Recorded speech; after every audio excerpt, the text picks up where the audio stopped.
تاریخ کی بنیاد رکھنے والی کچھ شخصیات ہوتی ہیں جن کے بغیر کہانی ادھوری رہتی ہے۔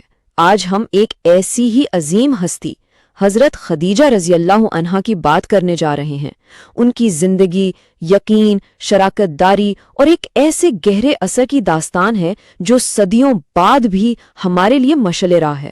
پہلی مسلمان، پہلی ساتھی، پہلی وفادار حمایتی، یہ صرف الفاظ نہیں ہیں، یہ ان کے بے مثال مقام کا خلاصہ ہے۔ سوچئے، جب کوئی ساتھ نہیں تھا تو وہ تھیں اسلام کی تاریخ کا پہلا اور سب سے مضبوط ستون۔ اچھا، نبی اکرم صلی اللہ علیہ وسلم کی زندگی میں آنے سے بھی بہت پہلے حضرت خدیجہ کون تھیں یہ جاننا بہت ضروری ہے، کیونکہ وہ خود مکہ کے معاشرے میں ایک انتہائی معزز، باوقار اور با اثر مقام رکھتی تھیں۔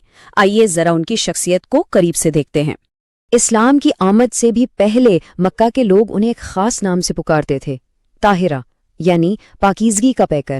یہ لقب کوئی معمولی بات نہیں تھی، یہ ان کے کردار کی مضبوطی، ان کی عزت اور ان کی پاک دامنی کا وہ اعتراف تھا جو پورے معاشرے نے کیا تھا۔ ذرا تصور کیجئے، وہ مکہ کی سب سے امیر خاتون تھیں، ایک کامیاب تاجرہ جن کے تجارتی قافلے شام اور یمن تک جاتے تھے، گھروں اور کاروبار کی مالک، ایک بیوہ اور 3 بچوں کی ماں۔ اس کے باوجود ان کا مقام اتنا بلند تھا کہ بڑے بڑے سرداروں نے انہیں نکاح کے پیغام بھیجے، لیکن انہوں نے انکار کر دیا۔ اس سے پتہ چلتا ہے کہ ان کی اصل دولت صرف مال و اسباب نہیں، بلکہ ان کا خود مختار اور مضبوط کردار تھا۔ اور پھر تاریخ نے 2 غیر معمولی کرداروں کو آمنے سامنے لا کھڑا کیا، حضرت خدیجہ اور حضرت محمد صلی اللہ علیہ وسلم کا ملاپ۔ یہ کوئی عام رشتہ نہیں تھا، بلکہ یہ اس دور کے تمام معاشرتی اصولوں سے بالاتر 2 عظیم روحوں کا اتحاد تھا۔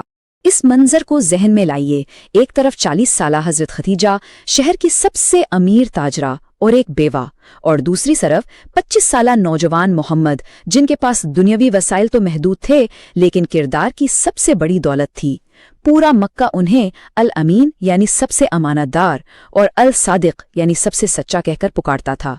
یہ موازنہ ہی بتاتا ہے کہ یہ رشتہ عمر، دولت یا مرتبے کا نہیں، بلکہ کردار کی پاکیزگی اور باہمی احترام کا تھا۔ تو یہ سب کیسے ہوا؟ کہانی شروع ہوتی ہے کاروبار سے۔ حضرت خدیجہ نے آپ صلی اللہ علیہ وسلم کی دیانت داری کی شہرت سنی تو اپنا تجارتی قافلہ ان کی سربراہی میں بھیجا۔ جب قافلہ واپس آیا تو ان کے خادم میسرہ نے سفر کی جو تفصیلات بتائیں وہ حیران کن تھیں۔ اس نے صرف کاروباری ایمانداری نہیں بلکہ آپ کے اخلاق، کردار اور معاملات کی ایسی گواہی دی کہ حضرت خدیجہ جیسی ذہین اور معاملہ فہم خاتون فوراً سمجھ گئیں کہ یہ کوئی عام انسان نہیں، اور پھر انہوں نے ایک غیر معمولی قدم اٹھایا، اپنی سہیلی کے ذریعے خود نکاح کا پیغام بھیجا، جسے آپ صلی اللہ علیہ وسلم نے ان کی عظمت اور دانائی کو پہچانتے ہوئے قبول کر لیا۔ اس رشتے کی بنیاد ہی کردار کی عظمت پر تھی۔ اس کی گواہی خود آپ صلی اللہ علیہ وسلم کے شفیق چچا ابو طالب نے نکاح کے موقع پر اپنے ان الفاظ میں دی کہ قریش کے نوجوانوں میں عزت، شرافت، حکمت اور نیکی میں میرے بھتیجے محمد کا کوئی ہم پلہ نہیں۔ اب ہم تاریخ کے اس موڑ پر آتے ہیں جب سب کچھ بدلنے والا تھا، یعنی غار حرا میں پہلی وحی کا نزول۔ اور یہاں ہم دیکھتے ہیں کہ اس عظیم اور ایک انسان کے لیے انتہائی بھاری لمحے پر حضرت خدیجہ کا رد عمل کتنا فوری، کتنا پختہ اور کتنا غیر متزلزل۔ ان کی شادی کو 15 سال گزر چکے تھے۔ نبی اکرم صلی اللہ علیہ وسلم نے غار حرا میں تنہائی میں عبادت شروع کر دی۔ یہ کوئی آسان کام نہیں تھا، لیکن حضرت خدیجہ نے نہ صرف اس کی مکمل حمایت کی بلکہ وہ خود اس دشوار گزار پہاڑی پر چڑھ کر آپ کے لیے کھانا اور پانی پہنچایا کرتی تھیں۔ یہ ان کے بھروسے اور محبت کا عملی ثبوت تھا۔ اور پھر وہ رات آئی جب فرشتہ جبرائیل سے پہلی ملاقات کے بعد آپ صلی اللہ علیہ وسلم گھر واپس آئے تو آپ کا جسم کانپ رہا تھا۔ آپ شدید خوف اور حیرت کی کیفیت میں تھے۔ آپ کے الفاظ صرف یہ تھے، زملونی زملونی، یعنی مجھے چادر اڑھا دو، مجھے چادر اڑھا دو۔ ایسے لمحے میں جب کوئی بھی انسان گھبرا جائے، حضرت خدیجہ کا رد عمل شک کا نہیں بلکہ کامل یقین کا تھا۔ انہوں نے آپ کو تسلی دیتے ہوئے جو الفاظ کہے وہ تاریخ میں امر ہو گئے، اللہ کی قسم، خدا آپ کو کبھی رسوا نہیں کرے گا۔ اور پھر انہوں نے دلیل دی، وہ دلیل جو وہ 15 سال سے اپنی آنکھوں سے دیکھ رہی تھیں کہ آپ تو رشتہ داروں کا خیال رکھتے ہیں، بے سہاروں کا سہارا بنتے ہیں، غریبوں کی مدد کرتے ہیں اور ہمیشہ حق کا ساتھ دیتے ہیں۔ اور یوں بغیر کسی شک کے، بغیر کسی سوال کے، وہ اس پیغام پر ایمان لانے والی تاریخ کی پہلی شخصیت بنی۔ ان کا یقین نبی اکرم صلی اللہ علیہ وسلم کے لیے پہلی پناہ گاہ ثابت ہوا۔ اس لمحے نے ان کا مقام ہمیشہ کے لیے تاریخ میں محفوظ کر دیا۔ ایمان لانے کے بعد حضرت خدیجہ صرف ایک پیروکار نہیں بنی، وہ اسلام کی سب سے بڑی طاقت، اس کی بنیاد کا پتھر بن گئیں۔ آئیے دیکھتے ہیں کہ اسلام کے ابتدائی اور سب سے مشکل سالوں میں ان کا کردار کیا تھا۔ 25 یہ صرف ایک عدد نہیں ہے، یہ ان کی شادی کے سال ہیں۔ 1/4 صدی پر محیط ایک ایسی مثالی شراکت داری کہ جب تک حضرت خدیجہ حیات رہیں، آپ صلی اللہ علیہ وسلم نے کوئی دوسری شادی نہیں کی۔ انہوں نے اپنی تمام دولت، اپنا سب کچھ اس نئے پیغام کے لیے وقف کر دیا۔ جب دنیا آپ کو جھٹلا رہی تھی، وہ آپ کی تصدیق کر رہی تھیں۔ جب لوگ ظلم کرتے تو وہ آپ کا حوصلہ اور سکون بن جاتی۔ ان کا گھر اسلام کی پہلی پناہ گاہ تھا، جہاں پہلی بار قرآن کی تلاوت ہوئی۔ سچ تو یہ ہے کہ وہ ایک پہاڑ کی طرح تھیں جس کا سہارا لے کر نبی اکرم صلی اللہ علیہ وسلم کھڑے ہوئے۔ نبی اکرم صلی اللہ علیہ وسلم کے اپنے الفاظ سے بہتر ان کی حمایت کو کون بیان کر سکتا ہے؟ آپ نے فرمایا، جب سب نے میرا انکار کیا وہ مجھ پر ایمان لائیں، اور جب لوگوں نے مجھ سے سب کچھ چھین لیا اس نے اپنی دولت سے میری مدد کی۔ یہ الفاظ خود بتاتے ہیں کہ ان کا مقام کیا تھا۔ حضرت خدیجہ کی میراث ان کی زندگی تک محدود نہیں تھی، بلکہ ان کا اصل اثر تو ان کے انتقال کے بعد نظر آیا، خاص طور پر اس محبت اور وفاداری کی شکل میں جو نبی اکرم صلی اللہ علیہ وسلم نے زندگی بھر ان کی یاد میں قائم رکھی۔ جس سال ان کا انتقال ہوا، اس سال کو تاریخ نے عام الحزن یعنی غم کا سال کا نام دیا۔ نبی اکرم صلی اللہ علیہ وسلم کا دکھ اتنا گہرا تھا کہ پورا سال ان کے غم سے منسوب ہو گیا۔ یہ خود ظاہر کرتا ہے کہ وہ آپ کی زندگی میں کیا اہمیت رکھتی تھیں۔ ان کے روحانی مرتبے کا اندازہ اس بات سے لگایا جا سکتا ہے کہ خود نبی اکرم صلی اللہ علیہ وآلہ وسلم نے انہیں جنت کی 4 عظیم ترین خواتین میں شمار کیا: حضرت مریم، فرعون کی بیوی آسیہ، اپنی بیٹی فاطمہ اور خدیجہ بنت خویلد۔ سالوں بعد ایک بار آپ صلی اللہ علیہ وسلم کی زوجہ حضرت عائشہ نے، جو آپ سے بے پناہ محبت کرتی تھیں، پوچھا، یا رسول اللہ، کیا اللہ نے آپ کو ان سے بہتر عطا نہیں کر دیا؟ یہ ایک فطری سوال تھا جس کا جواب تاریخ ساز تھا۔ آپ صلی اللہ علیہ وسلم کا جواب انتہائی واضح اور فیصلہ کن تھا، نہیں، اللہ نے مجھے خدیجہ سے بہتر کوئی نہیں دیا۔ ان الفاظ نے ہمیشہ کے لیے حضرت خدیجہ کے منفرد اور ناقابل تلافی مقام پر مہر ثبت کر دی۔ اور یہ محبت صرف الفاظ کی حد تک نہیں تھیں، آپ نے اپنی باقی زندگی ان کی یاد کو عملی طور پر زندہ رکھا۔ ان کے انتقال کے سالوں بعد بھی آپ ان کی سہیلیوں اور رشتہ داروں کو تحفے بھیجا کرتے تھے۔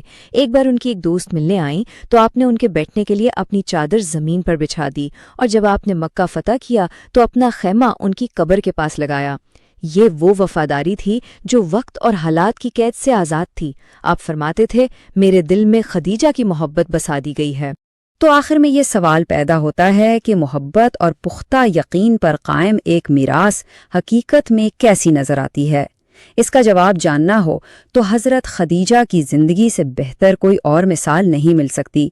تاریخ کی بنیاد رکھنے والی کچھ شخصیات ہوتی ہیں جن کے بغیر کہانی ادھوری رہتی ہے۔ آج ہم ایک ایسی ہی عظیم ہستی حضرت خدیجہ رضی اللہ عنہا کی بات کرنے جا رہے ہیں۔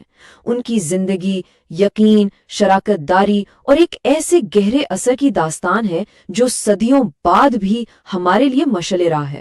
پہلی مسلمان، پہلی ساتھی، پہلی وفادار حمایتی، یہ صرف الفاظ نہیں ہیں، یہ ان کے بے مثال مقام کا خلاصہ ہے۔ سوچئے، جب کوئی ساتھ نہیں تھا تو وہ تھیں اسلام کی تاریخ کا پہلا اور سب سے مضبوط ستون۔ اچھا، نبی اکرم صلی اللہ علیہ وسلم کی زندگی میں آنے سے بھی بہت پہلے حضرت خدیجہ کون تھیں یہ جاننا بہت ضروری ہے، کیونکہ وہ خود مکہ کے معاشرے میں ایک انتہائی معزز، باوقار اور با اثر مقام رکھتی تھیں۔ آئیے ذرا ان کی شخصیت کو قریب سے دیکھتے ہیں۔ اسلام کی آمد سے بھی پہلے مکہ کے لوگ انہیں ایک خاص نام سے پکارتے تھے، طاہرہ، یعنی پاکیزگی کا پیکر۔ یہ لقب کوئی معمولی بات نہیں تھی، یہ ان کے کردار کی مضبوطی، ان کی عزت اور ان کی پاک دامنی کا وہ اعتراف تھا جو پورے معاشرے نے کیا تھا۔ ذرا تصور کیجئے، وہ مکہ کی سب سے امیر خاتون تھی، ایک کامیاب تاجرہ جن کے تجارتی قافلے شام اور یمن تک جاتے تھے، گھروں اور کاروبار کی مالک، ایک بیوہ اور 3 بچوں کی ماں۔ اس کے باوجود ان کا مقام اتنا بلند تھا کہ بڑے بڑے سرداروں نے انہیں نکاح کے پیغام بھیجے، لیکن انہوں نے انکار کر دیا۔ اس سے پتہ چلتا ہے کہ ان کی اصل دولت صرف مال و اسباب نہیں، بلکہ ان کا خود مختار اور مضبوط کردار تھا۔ اور پھر تاریخ نے 2 غیر معمولی کرداروں کو آمنے سامنے لا کھڑا کیا، حضرت خدیجہ اور حضرت محمد صلی اللہ علیہ وسلم کا ملاپ۔ یہ کوئی عام رشتہ نہیں تھا، بلکہ یہ اس دور کے تمام معاشرتی اصولوں سے بالاتر 2 عظیم روحوں کا اتحاد تھا۔ اس منظر کو ذہن میں لائیے، ایک طرف 40 سالہ حضرت خدیجہ، شہر کی سب سے امیر تاجرہ اور ایک بیوہ، اور دوسری طرف 25 سالہ نوجوان محمد، جن کے پاس دنیاوی وسائل تو محدود تھے، لیکن کردار کی سب سے بڑی دولت تھی۔ پورا مکہ انہیں الامین یعنی سب سے امانت دار اور الصادق یعنی سب سے سچا کہہ کر پکارتا تھا۔ یہ موازنہ ہی بتاتا ہے کہ یہ رشتہ عمر، دولت یا مرتبے کا نہیں، بلکہ کردار کی پاکیزگی اور باہمی احترام کا تھا۔ تو یہ سب کیسے ہوا؟ کہانی شروع ہوتی ہے کاروبار سے۔ حضرت خدیجہ نے آپ صلی اللہ علیہ وسلم کی دیانت داری کی شہرت سنی تو اپنا تجارتی قافلہ ان کی سربراہی میں بھیجا۔ جب قافلہ واپس آیا تو ان کے خادم میسرہ نے سفر کی جو تفصیلات بتائیں وہ حیران کن تھیں۔ اس نے صرف کاروباری ایمانداری نہیں بلکہ آپ کے اخلاق، کردار اور معاملات کی ایسی گواہی دی کہ حضرت خدیجہ جیسی ذہین اور معاملہ فہم خاتون فوراً سمجھ گئیں کہ یہ کوئی عام انسان نہیں، اور پھر انہوں نے ایک غیر معمولی قدم اٹھایا، اپنی سہیلی کے ذریعے خود نکاح کا پیغام بھیجا، جسے آپ صلی اللہ علیہ وسلم نے ان کی عظمت اور دانائی کو پہچانتے ہوئے قبول کر لیا۔ اس رشتے کی بنیاد ہی کردار کی عظمت پر تھی۔ اس کی گواہی خود آپ صلی اللہ علیہ وسلم کے شفیق چچا ابو طالب نے نکاح کے موقع پر اپنے ان الفاظ میں دی کہ قریش کے نوجوانوں میں عزت، شرافت، حکمت اور نیکی میں میرے بھتیجے محمد کا کوئی ہم پلہ نہیں۔ اب ہم تاریخ کے اس موڑ پر آتے ہیں جب سب کچھ بدلنے والا تھا، یعنی غار حرا میں پہلی وحی کا نزول۔ اور یہاں ہم دیکھتے ہیں کہ اس عظیم اور ایک انسان کے لیے انتہائی بھاری لمحے پر حضرت خدیجہ کا رد عمل کتنا فوری، کتنا پختہ اور کتنا غیر متزلزل۔ ان کی شادی کو 15 سال گزر چکے تھے۔ نبی اکرم صلی اللہ علیہ وسلم نے غار حرا میں تنہائی میں عبادت شروع کر دی۔ یہ کوئی آسان کام نہیں تھا، لیکن حضرت خدیجہ نے نہ صرف اس کی مکمل حمایت کی بلکہ وہ خود اس دشوار گزار پہاڑی پر چڑھ کر آپ کے لیے کھانا اور پانی پہنچایا کرتی تھیں۔ یہ ان کے بھروسے اور محبت کا عملی ثبوت تھا۔ اور پھر وہ رات آئی جب فرشتہ جبرائیل سے پہلی ملاقات کے بعد آپ صلی اللہ علیہ وسلم گھر واپس آئے تو آپ کا جسم کانپ رہا تھا۔ آپ شدید خوف اور حیرت کی کیفیت میں تھے۔ آپ کے الفاظ صرف یہ تھے، زملونی زملونی، یعنی مجھے چادر اڑھا دو، مجھے چادر اڑھا دو۔ ایسے لمحے میں جب کوئی بھی انسان گھبرا جائے، حضرت خدیجہ کا رد عمل شک کا نہیں بلکہ کامل یقین کا تھا۔ انہوں نے آپ کو تسلی دیتے ہوئے جو الفاظ کہے وہ تاریخ میں امر ہو گئے، اللہ کی قسم خدا آپ کو کبھی رسوا نہیں کرے گا۔ اور پھر انہوں نے دلیل دی، وہ دلیل جو وہ 15 سال سے اپنی آنکھوں سے دیکھ رہی تھی، کہ آپ تو رشتہ داروں کا خیال رکھتے ہیں، بے سہاروں کا سہارا بنتے ہیں، غریبوں کی مدد کرتے ہیں اور ہمیشہ حق کا ساتھ دیتے ہیں۔ اور یوں بغیر کسی شک کے، بغیر کسی سوال کے، وہ اس پیغام پر ایمان لانے والی تاریخ کی پہلی شخصیت بنی۔ ان کا یقین نبی اکرم صلی اللہ علیہ وسلم کے لیے پہلی پناہ گاہ ثابت ہوا۔ اس لمحے نے ان کا مقام ہمیشہ کے لیے تاریخ میں محفوظ کر دیا۔ ایمان لانے کے بعد حضرت خدیجہ صرف ایک پیروکار نہیں بنی، وہ اسلام کی سب سے بڑی طاقت، اس کی بنیاد کا پتھر بن گئیں۔ آئیے دیکھتے ہیں کہ اسلام کے ابتدائی اور سب سے مشکل سالوں میں ان کا کردار کیا تھا۔ 25 یہ صرف ایک عدد نہیں ہے، یہ ان کی شادی کے سال ہیں۔ 1/4 صدی پر محیط ایک ایسی مثالی شراکت داری کہ جب تک حضرت خدیجہ حیات رہیں آپ صلی اللہ علیہ وسلم نے کوئی دوسری شادی نہیں کی۔ انہوں نے اپنی تمام دولت، اپنا سب کچھ اس نئے پیغام کے لیے وقف کر دیا۔ جب دنیا آپ کو جھٹلا رہی تھی وہ آپ کی تصدیق کر رہی تھیں، جب لوگ ظلم کرتے تو وہ آپ کا حوصلہ اور سکون بن جاتی۔ ان کا گھر اسلام کی پہلی پناہ گاہ تھا، جہاں پہلی بار قرآن کی تلاوت ہوئی۔ سچ تو یہ ہے کہ وہ ایک پہاڑ کی طرح تھیں جس کا سہارا لے کر نبی اکرم صلی اللہ علیہ وسلم کھڑے ہوئے۔ نبی اکرم صلی اللہ علیہ وآلہ وسلم کے اپنے الفاظ سے بہتر ان کی حمایت کو کون بیان کر سکتا ہے؟ آپ نے فرمایا، جب سب نے میرا انکار کیا وہ مجھ پر ایمان لائیں، اور جب لوگوں نے مجھ سے سب کچھ چھین لیا اس نے اپنی دولت سے میری مدد کی۔ یہ الفاظ خود بتاتے ہیں کہ ان کا مقام کیا تھا۔ حضرت خدیجہ کی میراث ان کی زندگی تک محدود نہیں تھی، بلکہ ان کا اصل اثر تو ان کے انتقال کے بعد نظر آیا، خاص طور پر اس محبت اور وفاداری کی شکل میں جو نبی اکرم صلی اللہ علیہ وسلم نے زندگی بھر ان کی یاد میں قائم رکھی۔ جس سال ان کا انتقال ہوا اس سال کو تاریخ نے عام الحزن یعنی غم کا سال کا نام دیا۔ نبی اکرم صلی اللہ علیہ وسلم کا دکھ اتنا گہرا تھا کہ پورا سال ان کے غم سے منسوب ہو گیا۔ یہ خود ظاہر کرتا ہے کہ وہ آپ کی زندگی میں کیا اہمیت رکھتی تھیں۔ ان کے روحانی مرتبے کا اندازہ اس بات سے لگایا جا سکتا ہے کہ خود نبی اکرم صلی اللہ علیہ وآلہ وسلم نے انہیں جنت کی 4 عظیم ترین خواتین میں شمار کیا: حضرت مریم، فرعون کی بیوی آسیہ، اپنی بیٹی فاطمہ اور خدیجہ بنت خویلد۔